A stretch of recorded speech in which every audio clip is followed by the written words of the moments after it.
Yang Blangkon. Iya. Alhamdulillah kita sudah sampai di 100 video. Oh iya ya. Iya. Yang ini ada pertanyaan-pertanyaan dari netizen ini. Jangan Iya, lanjut iya. dulu ya, Yang ya. Iya, iya, iya. Karena ini kayak pertanyaan penting-penting semua, Yang. Iya. Nah, gini yang kayak kemarin kita udah bahas tentang prosesor itu dan chipsetnya, Iya, pasangannya. iya. Nah, ini kan kalau misalnya prosesornya itu dari generasi yang lebih tinggi, Iya. dipasang di generasi yang lebih rendah, itu apa memang bisa sayangnya? Oh iya, iya. Oke.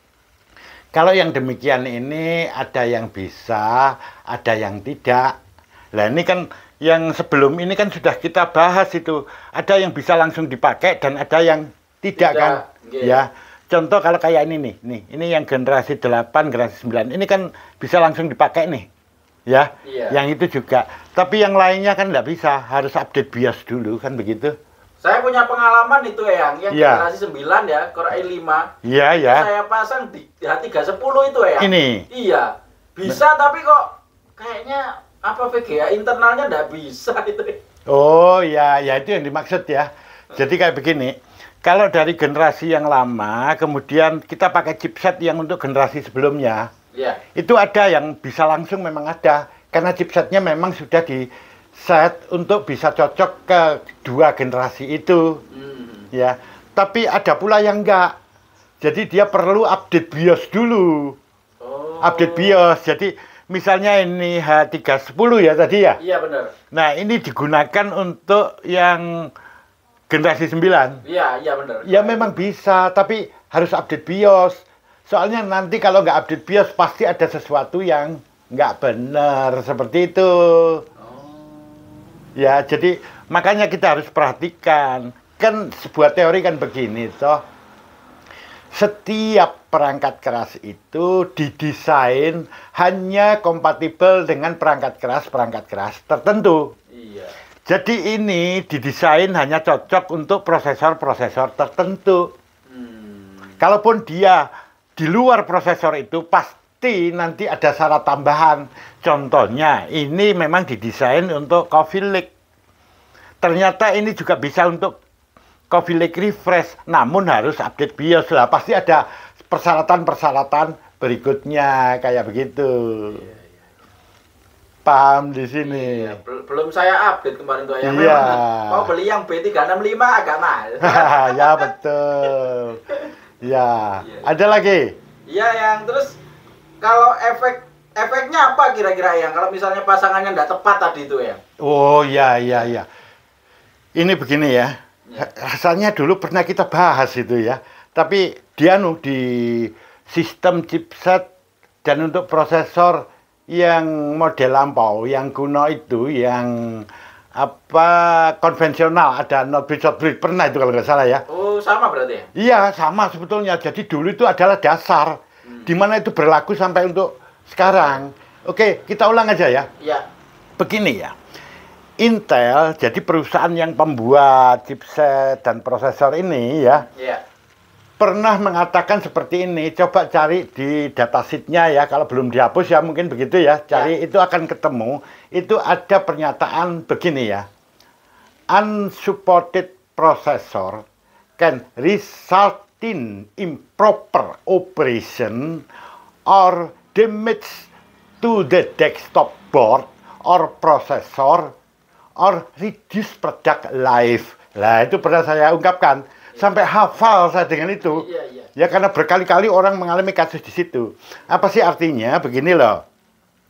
Use of unsupported processor menggunakan ya prosesor yang tidak didukung oleh motherboardnya ya iya. can result in improper operation, dapat mengakibatkan operasional yang nggak benar ya, or damage to the desktop board, akan merusak motherboardnya or prosesor, atau merusak prosesornya, or reduce product life, artinya akan mengurangi umur pakai.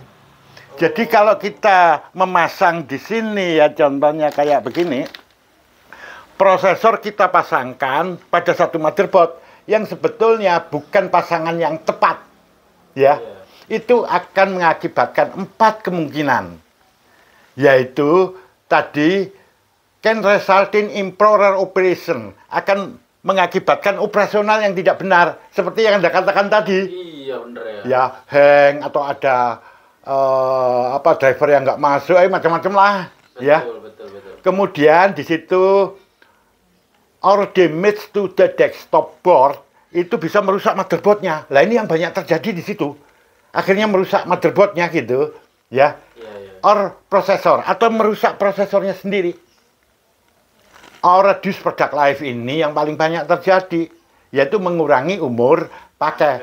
Jadi kalau memasang itu tidak sama 4 kemungkinannya. Operasional yang tidak benar, merusak motherboard, merusak prosesor, dan mengurangi umur pakai dari perangkat keras itu. Nah, 4 poin ini harus diperhatikan. Contoh yang mengakibatkan operasional yang tidak benar yang sudah Anda alami itu. Iya, benar. Ya. Iya. Ya, kalau ini ada contoh lagi nih ya. Ini yang Skylake ya, generasi 6 sampai generasi 9 itu soketnya sama loh. Bener ya. Nah, di sini ini sebetulnya soketnya itu terdiri dari 2 revisi, yaitu revisi pertama, revisi kedua. Revisi pertama ini bisa dipertukar balikkan. Artinya di sini gini, chipset ini bisa digunakan di sini, ya. Iya. Dan begitu seterusnya, namun harus update BIOS. Update BIOS. Nah, ini ya yang revisi 1 kayak begitu ini. Iya. Sedangkan untuk yang revisi 2, ini benar-benar secara elektronis berbeda dengan R1. Iya, yang revisi 1. Jadi di sini kaki-kakinya itu ada yang sudah berubah untuk listriknya ya. Jadi nanti adalah perubahan di situ. Jadi secara elektronis itu sudah berubah. Ini nggak bisa dipertukarkan ini, yang sini ke sini. Walaupun mau diupdate mau apa, nggak bisa karena di sini sudah ada perubahan fisik begitu. Nah ini loh kalau dipaksakan tadi ya, Iya. or damage to desktop board bisa merusak boardnya dan bisa merusak prosesornya. Banyak loh yang kayak gitu. Jadi jangan mentang-mentang soket sama kemudian pasang aja. Ya. Nah kemudian yang keempat tadi itu yaitu mengurangi umur pakai. Itu yang sering itu. Ya pernah dulu saya jelaskan yang motherboard kuno tuh, motherboard kuno ya, yang G3141 ya. Iya. Ada yang bilang, punya saya itu sampai sekarang nyala kok, gini ya, padahal bukan pasangannya itu ya. Iya. Ya silakan aja cek lagi ke sana. Apa tahu-tahu? Ya, iya Anda masangnya kapan? Waduh udah lama, iya berapa? Ya 6 bulan Pak, 7 bulan. Ternyata belum setahun jebol juga ya. Nah, mengurangi umur pakai. Jadi kalau mengurangi umur pakai tidak langsung, itu menunggu waktu. Jadi kalau sekarang itu banyak juga loh yang kayak begitu.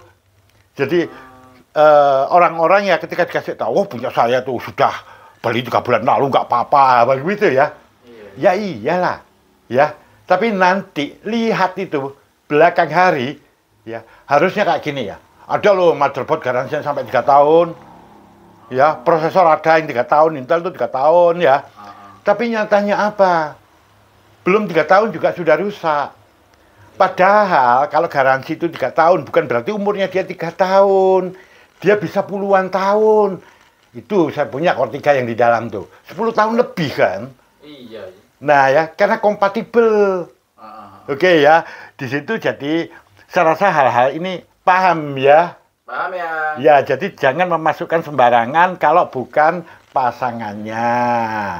Walaupun bisa nyala, lah itu efek-efek tadi perhatikan. Tapi ya terserah Anda sendiri ya. Betul. Ya, kami hanya menyampaikan begitu. Ada lagi tuh pertanyaannya? Iya yang kalau tadi kan kita bicara generasinya itu yang. Iya, iya. Kalau misalnya sekarang untuk Core i9, misalnya chipset yang diperuntukkan untuk Core i9 ya. Iya. Itu bisa enggak dipasang untuk Core i3, 5, 7 atau sebaliknya ya? Oh iya. Ya, saya berikan contoh, saya ngambil sembarangan aja deh ya. Iya. Ya, misalnya ini nih, All the Rigs. Nah, itu ada H6, 10 dan sebagainya ya. Iya. Ini sebetulnya untuk Core 3 bisa, untuk Core i5 juga bisa, Core i7 juga bisa, Core i9 juga bisa, seperti begitu. Sama yang atas-atas ini juga begitu. Ya. Namun kita harus memiliki suatu pikiran di sini. Iya, iya. Ya. Nanti itu ada ya, setelah ini nanti itu ada kan. Sekarang saya ulang aja ya di sini ya. Kayak begini ini. Kode H. Kode H ini kan untuk yang kelas ekonomi, kayak begitu ya. Betul, betul. Nah, kayak begitu. Nah, kalau ini nanti cocoknya ya sudahlah untuk Core 3 kayak begitu ya. Iya. Core i5 gitu, tapi Core i5 yang standar yang di bawah ya. Iya. Kan Core i5 nanti itu kan macam-macam kayak Betul, gitu. Nah, kemudian ya bisa aja Anda pasang ini Core 9 bisa juga. Ya, tapi nanti itu Anda akan kecewa ya. Core 9 kan performa tinggi ya. Iya. Nah, kalau dipasang di sini nanti performanya nggak kelihatan. Ya. Jadi nanti banyak hal-hal yang tidak didukung di sini tapi tetap bisa nyala sempurna begitu. Oke, itu nanti kita bahas berikutnya. Prinsipnya kalau ini digunakan untuk Core i3, Core i5, Core i7 itu bisa. Ya. Tapi nanti ada pasangan yang lebih tepat itu bagaimana? Begitu ya. Iya, iya. Saya garis bawahi di sini begini. Kecuali ada beberapa pernah saya jumpai yaitu prosesor OEM. Prosesor OEM itu adalah prosesor yang dikeluarkan oleh perusahaan itu, misalnya Intel ya, mengeluarkan sebuah prosesor seri tertentu atau dengan apa namanya itu spesifikasi tertentu, di mana dia tidak dijual ke pasaran. Tapi dia hanya khusus diberikan pada pabrik-pabrik besar. Ya, hanya dijual ke situ, tidak ke umum. Untuk apa mendukung brand dia. Jadi merek dia, misalnya diberikan ke Asus, kemudian Asus membuat prosesor itu di laptopnya kayak begitu ya. Iya. Nah, itu sudah. Jadi prosesor ini OEM berbeda dengan prosesor yang lain. Ini memang khusus untuk Asus itu, ya. Iya. Nah, yang begini itu pernah saya jumpai karena prosesornya OEM, ketika ada suatu kerusakan atau kita coba, kita ambil tuh prosesor itu, kita berikan prosesor yang sama ya, generasinya sama ya. Kita taruh di situ yang harusnya bisa, ternyata enggak bisa. Iya. Ada masalah begitu. Iya. Ya, jadi artinya ini nih si Asus sendiri di motherboardnya atau di prosesornya itu memang sudah ada apa desain-desain yang khusus yang hanya digunakan untuk itu gitu. Nah, kalau yang kayak begini ya nggak menjamin tadi. Ya, yang tadi kan ini bisa untuk Core 3, Core 5, dan sebagainya. Iya. Ternyata ini nggak bisa. Jadi yang OEM ini pernah terjadi seperti itu gitu loh. Tapi nggak semuanya loh. Kayak begitu ya. OEM itu apa yang prosesor tray itu ya? Ya, itu sebetulnya kalau dibilang tray itu gimana ya, saya kurang tahu ya. Iya. Jadi, ya biasanya banyak yang tray itu yang dijual seperti itu tuh ada itu ya. Ya, jadi itu juga ada bahasan yang kemarin lah, silakan lihat ya. Iya. Tapi yang tray itu belum tentu selalu OEM ya. Oh. Ya, OEM. OEM itu kan original equipment manufacturer ya. Di situ. Oke. Ya, terima kasih Yang. Oke, pertanyaan selanjutnya pada sesi berikutnya aja, nanti kepanjangan. Iya. Iya.